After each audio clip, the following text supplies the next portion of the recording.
because procrastination is a symptom. And the idea of going after procrastination like I have to fix my procrastination is ridiculous. We procrastinate for reasons. Like one reason, I don't know how to start, and I'm too embarrassed to ask you how to start. So I put it off and I put it off and I keep trying to figure out how to start, and I don't ask anyone and I don't tell anyone because I'm embarrassed or feel shame. And so it doesn't get started. It's going to be a really neat behind the scenes. And I was like, oh my gosh, this is so weird. Because something always magical happens. Wait, what? Did you just make that up? Hey, it's Meredith for Real, the Curious Introvert. Listen each week as I talk with someone new. The topics are as ADD as I am, but they'll inspire you to stay curious and grow. Big thanks to our location sponsor, the UWF Historical Trust. Hey, Curiositors, it's me, Meredith. This is part 2 with Dr. B, and I love the direction that our talk went because although this was about ADHD and work relationships, towards the end, there were so many introspective nuggets for just living a more fulfilling life. Because if you think about it, so much of your life is at work, right? I know you're going to feel motivated after hearing it. And you're certainly going to learn some strategies on how to use your ADHD superpowers to flip the script on what you're telling yourself. You'll know what I mean when you hear it. And also, this is one of those episodes that elicits the, oh my gosh, me too kind of response. And I'm sure you've got people in your life that will come to mind when you hear the episode, either because they are riding the struggle bus with you or they are an accidental victim of your ADD. Whatever the case, do them and me a favor and send them this episode. At the bottom of your podcast app, there's a little share button. It looks like a little arrow. You can even pause this. I totally won't even be mad about it, and send it to the person that you're thinking of right now. Okay, I appreciate you all. Enjoy the show. Welcome back to part 2 of my time with Dr. B, therapist and coach to adults with ADHD. In part 1, we talked about the impact of ADHD on romantic relationships and the strategies around them. And today we're going to dive into the impact of ADHD on work relationships. Welcome back, Dr. B. Thank you so much for having me back. It's always fun to be interviewed by you, because you are such a great interviewer, honestly. Well, thank you. I appreciate You make this that. so easy.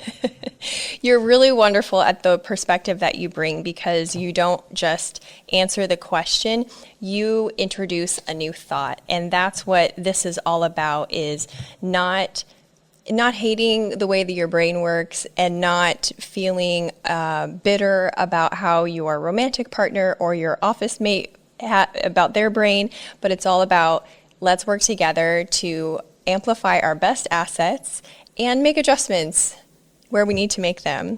And you know, something that I noticed when I was kind of lightly researching other ADDers for this topic was the complaints about romantic relationships and the impact of ADHD on them, and the ones for the workplace, there was an overlap. Do you feel like the coping strategies are similar, or are there some very specific tweaks for work relationships? I feel that there's some very specific tweaks for work relationships, and I'll talk about them in the context of the way people typically had worked, as well as the way people are working right now. Because a lot has changed. A lot of people work from home right now because of the pandemic and the situation and all of that. And it really plays into that, because what you have is the typical issues that come with work relationships, but you have the added challenge, if you will, for us of structure. Because if you're used to going to an office, if you're used to working with a team, if you're used to showing up and being with other people, and the structure and the timing and the meetings and everything that you do is in that space, and now you've been moved to home, and even if there's still team meetings, and even if there's all these things that still go on to meet the needs of the company and the responsibilities, it's different. People are homeschooling their kids. it's a distraction. All these other things. So one of the things that's a big deal with regard to work and relationships is distractions, because distractions are things that people have to deal with where in the work environment, the way it used to be for a lot of people, is some people are sensitive to the conversations that go on. They're sensitive to people walking back and forth in front of them. A lot of people work in, we'll say, cubicles where there's no privacy, there's no closed space. They hear everything. And if that's something they're sensitive to, their attention and their focus gets pulled every single time. And yes, they can do things like put on noise canceling headphones, and they can do other things. They can make requests because it's part of the ADA. Not that every company will go along with it, because sometimes you have to fight for this right that you're entitled to. But some people will go to the company and say, I need an enclosed room. If you want me to focus and not be distracted and get a full day's work done, I need to be in my own space where people aren't walking in front of me all day long, aren't talking around me, so that I'm pulled in a million different directions and I cannot focus on what I can do, because I've had this experience with other people and helped them to get those accommodations. And the amount of work and the quality of work that they do is exponentially so much better when they can focus. And the same thing is true if people are in academia and they're not working currently. It's like you're in a classroom, and if it's an exam and people are shuffling papers and doing all kinds of things, or if someone, like the whole room is anxious about passing the exam, and you're someone that's sitting in that room and you can't set up good boundaries to separate yourself emotionally from all the energy in the room. I had to do this when I was at university. It's like, I can't take my exams in this room because I didn't have the ability back then, a lot of years ago, to set up walls that kept me like enclosed and separate from all the other things that were going on that were distractions. And I went to my professor and I said, you know what? I know I'm better than this. My grades are better than this. My knowledge is better than this. I need to sit in the hall. There's a wall between me and everybody else in here. I'll sit on the floor. I don't care. I don't have to take anything with me except my brain and something to write with. Will you let me do that? There's nothing. There's no way to cheat. I'm there. And they did, without formal accommodations. And my grades just went from here to here, because I needed that kind of separation. The same thing happens in work, is people can do so much better when you put them in situations and environments and places where they can excel, if these are the kinds of distractions that they have, because then they can hyper-focus and they can go deep. They can't hyper-focus if you're being pulled out of your focus every 2 seconds when someone walks by and someone says something, and you don't know if they're talking to you or it's just conversation that's moving through the room. So you can't go deep, and you can't hyper-focus, and you can't give your best to whatever the task is. So this would be a conversation, if people have this issue, to have with an employer or HR before they take it to a higher level, is just see if they'll accommodate this and do that for you to whatever degree that they can, so you can give your best. The other thing about procrastination that comes up a lot in the work environment is people get behind. And if they're part of a team, and it's like person one needs to do this by this date so that person two can start their part, and then person three and person four, because it's an ongoing thing. And let's say there's 4 people that are on the team that are working on something. Well, if you're the first person and not the last person, and you don't get your part done, person 2 is waiting. And then when they get it, they have to hurry, and maybe they don't even have enough time to get it to person 3 and make them late. And person 4, same thing. It just keeps rolling and rolling and rolling. But what's the deal with procrastination? One of the master classes that's in my program, but it's also separate if people just want it separately, is banishing procrastination. Because procrastination is a symptom. And the idea of going after procrastination, like I have to fix my procrastination, is ridiculous. We procrastinate for reasons. Like one reason, I don't know how to start, and I'm too embarrassed to ask you how to start. So I put it off and I put it off and I keep trying to figure out how to start, and I don't ask anyone and I don't tell anyone because I'm embarrassed or feel shame. And so it doesn't get started because I don't know how to start. Or maybe I'm good at starting, I got that part nailed, but I don't know what comes in the middle, or I don't know how to finish it up. And all these places where people can procrastinate or do procrastinate, it isn't because they're lazy. It isn't because they're putting it off intentionally. It's because there's pieces that are missing. And so if someone's a coworker and they need something from their coworker, maybe they go to them, and I'll borrow the line from the Jerry Maguire movie. It's like, help me to help you. It's like, what's missing? What can I help you to fill in with the details so that you can do what you need to do if that's the issue? Then you help them, which helps you, which keeps it all on track because they honestly didn't know and it was too embarrassing to ask. And this happens with so many things, but it isn't a crime to procrastinate. There's a reason, there's a meaning. It's not just a symptom, which is really important for people to know, both those that procrastinate so they can start to clean it up and start asking and not feel shame about it. And for the people who get upset or name call or do worse for their coworkers who are procrastinating, don't do that. It's not what you think that it is. Be kind, ask, be helpful, see what you can do to get things moving, what's missing for them. And then it benefits everybody and it keeps the culture in the company, on the team, so much healthier because now you all are compassionate and understanding and there for each other instead of pointing fingers like, you're the lag person in this team and you're making us late for everything. What a horrible thing to be told. Instead of, what are you missing, what I can help you with, so that we can all be on time as a team. I love that. That's so true that procrastination is not the thing, it's the symptom of the thing. And I don't know that I'd ever heard it worded that way, but it's absolutely true. When I'm procrastinating, it's because I'm nervous about the thing that I need to be doing, that I won't know how to do it, or I have some sort of anxiety around that particular task. And so I usually creatively procrastinate and I'm like, ooh, that laundry looks so like it needs me right now.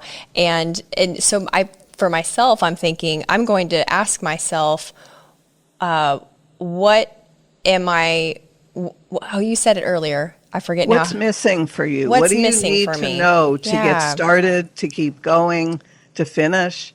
Because it's different. I mean, some people, it's all three places. They just don't know. They just don't. And for some people, it's one spot or two spots. But it's always, there's something missing, because if anybody who's listening thinks that those who procrastinate enjoy procrastinating and enjoy finding distractions that they can have a win so they can feel good about themselves, like doing the laundry or cooking or cleaning or taking out the trash instead of doing the project that's urgent to get done, they know how to do the laundry. They know how to cook. They know how to take out the trash. That's why we go and do these things that we call distractions, because we're looking for a win, because we can't get a win out of the project that we're working on if we don't know how to start or continue or end. 100%. 100%. And I loved what you said about the first point about distraction not just being physical things, but noticing other people's emotional state. I had never had I ever considered that. That is 100% me. If I'm talking with someone or a group of people and I notice someone seems upset about something, now I can't move on. I'm completely stuck. How can I help you? What's going on? Do you have any tips specifically for people that are, or not tips, but I guess strategies for people who are working from home and they have these deadlines to meet, but they have no external reminders of the steps that they need to be taking to finish the task? I do. but it's a biggie. Oh, But I'll okay. share it anyway Bring it. because it's bring it on. Okay. So because it's multiple things, and it's multiple things that most people can't do.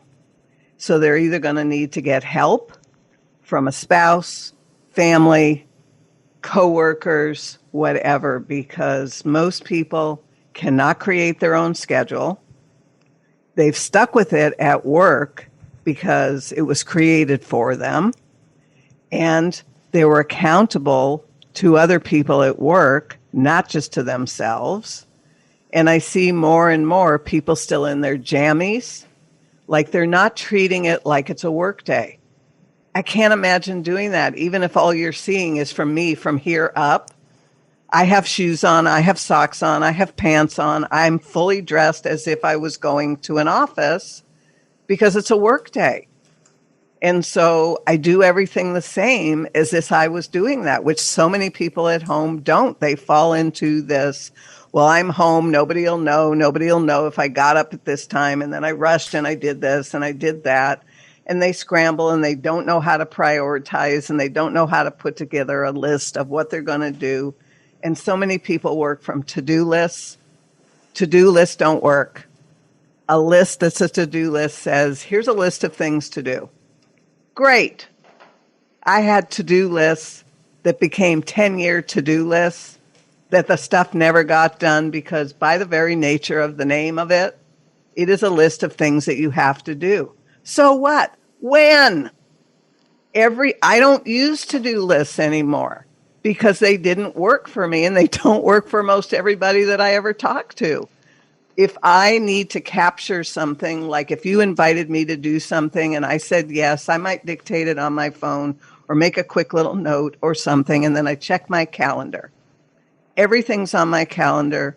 Every task of my life is on my calendar as an appointment with me. And you could see, like, this is my bedtime, it's on the calendar. This is my waking time, it's on the calendar. There's a section for the first 3 hours of the day that says what my morning routine is, because the first 3 hours of every day is for me. And this is what I get to do with that time. And it's there in terms of what the morning routine was, because I created it out of asking myself, well, what do I typically do? And then I put it in my iPad when I first started doing this. So when I'd wake up, I'd look at the iPad, know what my morning routine was, and I would do it because it included making my bed, cleaning up my bedroom, because I get such a wonderful feeling when I go back into the room looking like that. And I didn't want to miss anything, and I didn't want to use this to have to remember, because this is supposed to say empty, to think, to be creative, to process, not fill it up with a whole bunch of things and walk around going, I'm so proud that I can remember everything I have to do. Good for you, but you got no room in your head to be able to think and be creative about anything, because this isn't a container to store all that information. Hey everyone, just a quick interruption to show gratitude to our sponsors and give you some special deals. So I don't have kids, but I also want to tell you about It's Your Magazine. They're a national family-centered publishing company with free parent magazines. They have parenting advice, events, and inspiration. I'm actually in a networking group with the publisher, and this guy is all about family. You can view a free magazine in cities in Texas, Oregon, Washington, and Florida by checking them out at itsyourmagazine.com. The UWF Historical Trust. We shoot the show at the Museum of Commerce and the Pensacola Museum of History, and it's not just an amazing step back into the 18 and 1900s, but it's an event space too. And because they love creative collaborations and have spaces for all party sizes, they're pretty much the perfect venue to make your event stand out. So if you need a unique space in downtown Pensacola, take a look at historicpensacola.org. And if you want to tour one of the 12 museums, get your tickets in person so you can show the agent one of my emails and get $2 off an adult ticket. Get emails by texting REAL to 66866. It seems like no one can agree on anything nowadays, but I have found the unifier to unite us all. Mosquitoes suck. Mine were so bad, they were in my car. Have you ever tried to swat a mosquito while driving? Not advised. Insect has been great because they guarantee their work and pollinator care is always top of mind. If you live in the Florida Panhandle or the Gulf Coast of Alabama, give them a call, ensec.net. Now back to the show. Put it in paper, in a calendar, put it on a digital calendar, put it however you're going to keep track. Leave this space open for all the creative, wonderful, wondering kinds of things that we get to do with our amazing mind that you've talked about before. Because if this is full, how are you going to do that? You can't. There's no room. So things come in, things leave. Things come in, things leave. I leave the space open so that anything I want to ponder, I want to think about, I want to be creative with, there's plenty of space for that to happen. And everything that's an appointment, that's a task, it's on my calendar. Anything. And some people might think it's kind of anal and it's so detailed. But you know what? I show up for appointments. I'm on time or early for appointments, not like the 10-minute men of my life from before. And it's like, if everything is on my calendar, I know that I'm going to make all those appointments because I set them up as appointments. And the one other piece that goes with this, most people don't keep their word to themselves. And it's huge. That is huge. And I work on this a lot with my students because the way I got myself to keep my word is I changed the meaning. I made it sacred. It's a vow. It's a pledge. Whatever's a powerful word for you, vow and pledge work for me. It's sacred. If I tell you this is going to happen, or if I tell myself something is going to happen, it's going to happen. And the reason is not just because, oh, I broke my word and who's going to know that Dr. B didn't do this. That's the least of it. Your listeners need to know that every time we break our word, if only to ourselves, we are training our brains to not believe us. So true. And if you do this year after year after year and say you're going to do this and you don't, if I was going to animate our brains, it's like the next time you say it and it's really important, it's really urgent and you really mean it, and your brain is laughing like a laughing hyena and hysterical, like, are you serious? And it's like, yes, I have to do it this time. And your brain says, there is nothing different that I can see about this time than any other time. You have insisted before, this is the time, it's urgent, it has to happen, I'm going to do it, and you didn't, and you lied. And the strategy, if you want a strategy, because I got tough with myself to put a stop to this because I don't want to do this. The same thing with negative dialogue with myself. Because people do this at work. People do this in personal relationships, and they do it privately with themselves. I do mirror work. I basically go to the mirror, and I talk to myself eyeball to eyeball. And I also have a tiny little picture of the younger me, and I use that too.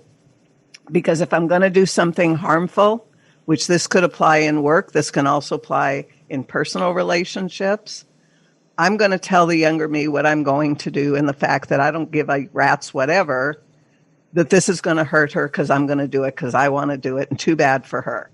Fend for yourself. And the first time I did this, I burst into tears.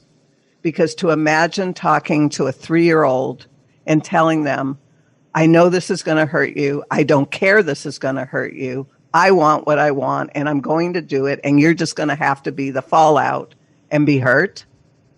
I can't even imagine talking to a 3-year-old that way, and I tried to do that, and it stopped. And I made myself understand that every time I talk to myself and I say these crappy things, I'm talking to her. And if I'm talking to her, then I better watch what I'm saying, because if she was standing right out in front of me, I would never say that to her. So don't say it inside my head. Don't say it walking around where I'm the only one that thinks I'm getting it, because I am really doing self-harm, and it's unacceptable. Yeah. And I do the same thing with keeping my word. I go to the mirror, and if I didn't keep my word, I tell myself, you're behaving like a liar. Not that I'm a liar, because I am a liar is an identity statement, and I know that I'm not that identity. But the behavior is I am behaving like someone who is a liar. And am I a liar? No. Do I want to be a liar? No. Then stop making commitments and breaking my word and choosing again and again and again out of convenience or whatever reason I give if I don't want to become a liar as that identity that then becomes me. I love how you And use imagery as your solution, because I feel like one of the superpowers that I have, I think because of ADHD, or partly because of yes, it, is it's an incredibly colorful world in my head. I mean, I don't actually even think in words. I think in movies and pictures. Someone said, well, how does that feel compared to you? Compared to this? And I said, well, this one feels like a yellow orange beam of light, and this one feels more like gray. And we had a good laugh about it, but that's how my brain works. And I didn't absolutely. actually know other people didn't think that way until not that long ago, I hate to admit. But what I love about what you're saying is it's not all doom and gloom, that you can use your ADHD superpowers to flip the script on what you're telling yourself and how you're behaving, so that you can excel in the workplace, not just follow the rules, but actually become a leader, just like you've become a leader in your industry. And you're not neurotypical, and you even shared with me that you didn't read your first book cover to cover until age 50. So I just think those sorts of things are so hopeful for the people who are trying to be successful in their work relationships. And it's really important for them to know from a work and career standpoint is that sometimes we've chosen something that worked when we were younger, but we have outgrown that career, that life, that purpose, if you will, and that the return on investment of so many hours a day doing that work doesn't light that spark anymore. And this is where people really need to take a look and say, do I want to continue to do this for the next 20, 30, however many years, and kind of be what I call the walking dead? Or do you want to pause, and do you want to reconsider and decide that maybe you're going to reinvent yourself, because you can reinvent yourself anytime you want. And if there is a passion that you had in your life earlier that you never went after and you never fulfilled, and you're still here and you're standing and you're breathing and functioning and thinking, then why not? Why not? Because it's also part of healing and forgiving and stopping the ongoing grieving of, I really, really wanted to do this and I took this other path. And it's like, and this path isn't serving you anymore, so put a stop to it, transition, reinvent yourself, and go do the thing that you always wanted to go do with your life, and live a life that you feel happy and satisfied and hopefully successful in as well, and get the help to do it. Because it's never too late. I'm going to be 70 in 2 months, give or take. And, you know, I feel youthful. I feel healthy. I'm as passionate and excited and driven for what it is that I want to do with my life for as long as I'm going to get to do it. And so I reinvented my life. I spent the first 30 plus years of my life in private practice. And I could have continued on with that, but I didn't. I branched out from there into international research because I wanted to explore that and see what that was like. And I did that for 5 years. I wasn't all that thrilled with it, but I was thrilled with the help I got to give the people. Over 300 people that I got to help change their life, because I spent those 5 years doing that and learning a lot about research and data and how things aren't represented for what the data really says and all of that kind of stuff. That was very valuable. And then I stopped the research. I pulled that out of the studies. I didn't want to continue anymore because I didn't like how it was going. And I looked at what else, because years and years ago, it was to make a positive impact in the lives of over 1 million people in my lifetime.